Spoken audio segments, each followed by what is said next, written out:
PayPal stock is down around 12% today following their first quarter 2023 earnings. If you zoom out a bit and look at their results and stock price over the last 5 years, the stock is actually down. Been a wild ride. Investors are wondering, can it recover from here? What's going on? I'm going to share all this and more in this video. If you enjoy educational investment videos, please make a point of hitting that subscribe button. You're watching Unrivaled Investing. My name is Daniel. So let's dive in to understand their latest results and where do I think PayPal goes from here? What's holding PayPal stock back? So total payment volume up around 10%, net revenues up around 8.5%. I really don't like how they present some of their financial metrics because here it is very clearly rounding net revenue. It's really closer to 8.5, 8.6%. In other cases, they show things multiple decimal places, 322 basis points. They're talking about a significant improvement in their operating structure. So they did pull back their expenses significantly, but revenue wasn't super compelling. There are other payment companies growing significantly faster. So we're going to talk about that element in just a second because I do not like it. This is a clear aspect of when I look at my businesses, when I look at potential investments, I want to find those unrivaled investments. That's why that's where the name of this channel comes from. And when you're unrivaled, you have a right to win. And it means you're taking market share over time. Whereas if you're growing, let's say 8.5%, and someone else is growing 30 or 40%, and they're also similarly profitable, what are they doing differently that is resulting in them gobbling up market share? And so that is one of the big red flags I'm looking for to understand businesses. And PayPal does have one of these red flags where they're growing significantly slower than many other competitors. And we're going to talk about that dynamic in just a second. Now, management's reacting to this. They're saying, okay, well, we're going to pull back on our expenses significantly, and that's why their operating margins improved. And that's why their reported earnings also surged higher, 61% higher. So some folks might be saying, well, wait a second, look at their earnings growth. Isn't this fantastic? You need to focus on the top line. The top line's super important to understand their current direction and where they could potentially go in the years ahead, because the top line suggests how they're doing in the competitive marketplace.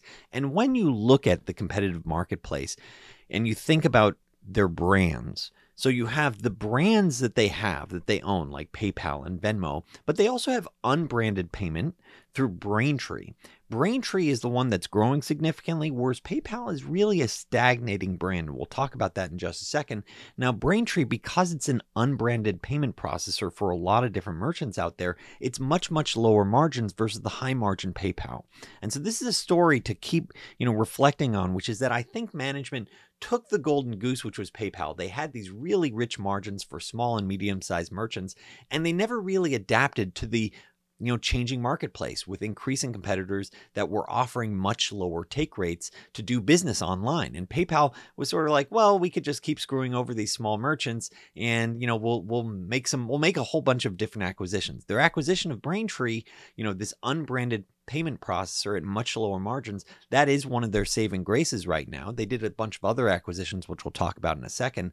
But part of this does result, the fact is that while Braintree is likely taking market share, PayPal is stagnating, and that does translate because Braintree has much lower margins. That does result in their gross margin declining over time.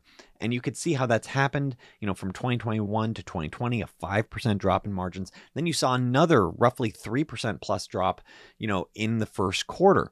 And that does get Wall Street nervous, saying, well, what does the actual margins shake out to look like in the years ahead? There's only so much you can cut with sales and marketing and your tech investments until you start saying, well, wait a second. And they did some major cuts, to try to, goose that profitability. But where does gross margin ultimately shake out? So there is some real uncertainty when you're looking at PayPal, the business. Management commented on these different growth rates. They talked about our branded checkout grew around 6.5% on a currency neutral basis. That's up 200 basis points or 2% from last quarter. So that means, look, PayPal is stagnating. If you're only growing as a payment gateway, and that's your core brand and you're only growing, mid to low single digits versus, inflation, which is mid to high single digits, you're definitely losing market share for PayPal. That's what it looks like from here. Whereas their unbranded, payment volume growth is closer to 30% for Braintree. So that does reflect, okay, so they're doing okay with Braintree. They are taking market share. Once again, much slower margin, but they also own Venmo. That's the peer-to-peer payment, platform, separate from PayPal.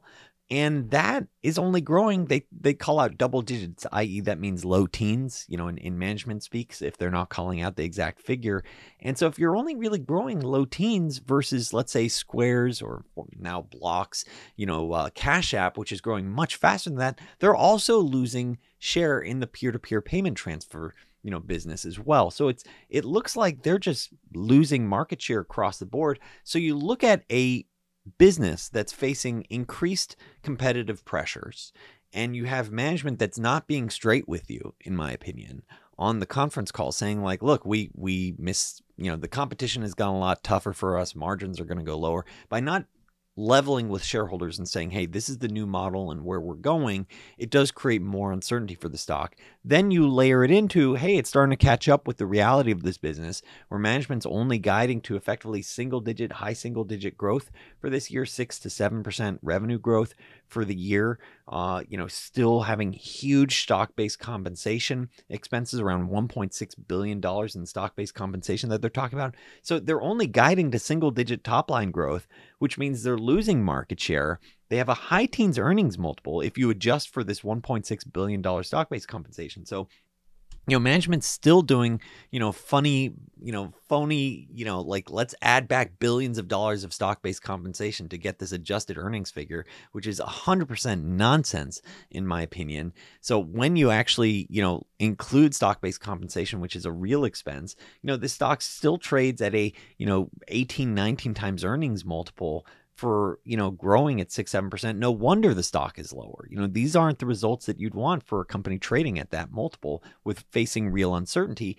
And it's clear that Wall Street isn't the only one waking up to this uncertainty and, concern about where the business is heading. You have the CEO, Dan Schulman, I'm briefly touch on the search for my successor. So he's going to be out by the end of this year. He's talking about hiring external candidates. I mean, no one wants to hear that you have to go hire someone else outside the firm. That means all the people you're working with, you don't feel like are qualified to run the ship. That means you've failed as a leader to cultivate that talent. And, it's sort of a mark against the company, in my opinion. Like you want to see, oh, this guy's been with the company for years. He knows it inside and out. When you have to pull in an external candidate, it's much harder, unless the only saving grace for an external candidate is if you bring someone in that either has, a specialty with turnarounds and has delivered with real execution as a CEO. And you could see, oh, they, previously they ran this company and the stock price went up 500% on strong fundamentals. That's the type of thing that I like to see. I called out a company like that to my subscribers recently at Unrivaled Investing. And then, so you have the CEO, he's out by the end of this year, which, a lot of people might be saying, thankfully. Then you see, the head of, the chief financial officer also resigned recently. You have the chief product officer also out recently. So it's very clear, management is aware that this isn't heading in the right direction. And Wall Street is catching on with today's price drop. So where does PayPal go from here? In full disclosure, this is not financial advice. First, quick plug. I recently started buying a stock that I think has over 300% upside that I called out to my subscribers at unrivaledinvesting.com. We also offer educational videos and an exclusive Discord server available for annual subscribers. Once again, that's unrivaledinvesting.com. When I look at PayPal now, I think management has made a series of acquisitions over time, Honey, Payty, worth billions of dollars, that were mostly tangential to their value proposition while losing the main fight and letting other payment startups rapidly scale up and take market share. For this, shareholders should be glad to see the CEO change and get out by the end of this year. He failed on both strategy and execution. That said, it's unclear if the board will elect another knucklehead that further erodes their value proposition. So that's why you have significant uncertainty. Will they bring in someone that's a really qualified candidate, or will it be another another knucklehead. You look at their core assets, and look, they do have real assets. They do have 433 million total active accounts, a lot of PayPal, wallets. That was only up 1%. So that does reflect in today's modern economy, where you see things like Apple Wallet and other solutions growing faster, that they are stagnating as a brand. And that is super important for investors to understand, is that is a red flag, because part of their core value proposition when they were initially selling the PayPal gateway was like, oh, well, we have all these wallets, these hundreds of millions of wallets. Well, if those wallets aren't growing significantly, and even, that means if you're at 1%, next up is you're at 0, and then you start contracting, then your value proposition to the merchants and the rates you can charge, also will need to come under pressure. So once again, good thing that they acquired Braintree. That was one of the few, acquisitions, in my opinion, that actually made a lot of sense. Looking at where the stock price can go, this is a hypothetical valuation framework. Of course, stock price can go way higher or way lower than what I'm penciling out, based on the current margins, which is around mid to low teens, assuming high single digit growth and the valuation multiple contracts a bit, goes from, let's say, 18 times to 15 times, maybe you're delivering around mid single digit to high single digit, returns going forward. You do have a lot of stock buybacks, $4 billion buybacks that they could do per year, which does sort of juice your return. If you think you can have, let's say, much more upside, for the stock, you would need to have much higher margins. And in the past, they were able to deliver that, but that was a different environment with less competitive pressures. So you're going to need to see much higher margins. You're going to need to see the management talk about, like, hey, here's the reason why we can earn these margins and why we're going to reaccelerate our growth. So there's a lot here that I would need to see to get that more attractive 100% plus upside potential. And that there is that possibility, but it's going to require execution from a new management. And that is a real uncertainty. So, the quick takeaways as I'm looking at PayPal, one, they do have a lot of valuable assets, hundreds of millions of accounts with PayPal wallets, tens of millions of merchants that use it. You're having, the Venmo assets, you have Braintree. There's a lot there that's valuable. And I think in the right hands with really shrewd and sharp management, I think PayPal could do wonderfully. I've largely held off, and I've done some favorable videos on PayPal in the past where I said, look, this business model should do well because they should be able to pass on inflation costs, but it's been so mismanaged, in my opinion, that's part of the reason why the stock price has gone nowhere. And that's part of the reason why you're looking at this period where they're losing market share.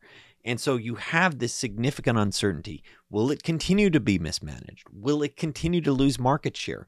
What does the new management's initiatives are they going to be buying all these random companies? Or is it going to be a very strategic focus of saying, hey, we're going to be low cost and we're going to do, X, Y, Z to make sure we take market share? And so I look at PayPal, where they currently are, the current setup, and I've called out to my subscribers another payment company that trades at a lower earnings multiple and is growing revenue at a faster rate. So I just still don't think PayPal, given this uncertainty, is at that point where I'm personally willing to pull the trigger.